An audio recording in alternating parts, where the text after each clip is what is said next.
It's hard to flirt when you and your crush can't see each other, but flirting over the phone is still totally possible. When you're chatting, keep the conversation positive. Ask the other person a lot of questions about themselves to show that you're interested in them and keep the conversation flowing.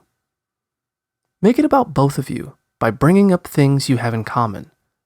It could be a past experience that you've shared, a TV show you both like, or a hobby the two of you enjoy.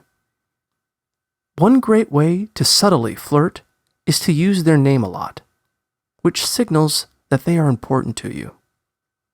Don't be afraid to get a little naughty if you know the person well and you're pretty sure they'll be into it. For example, you might mention that you just got out of the shower or that you're wearing a cute outfit.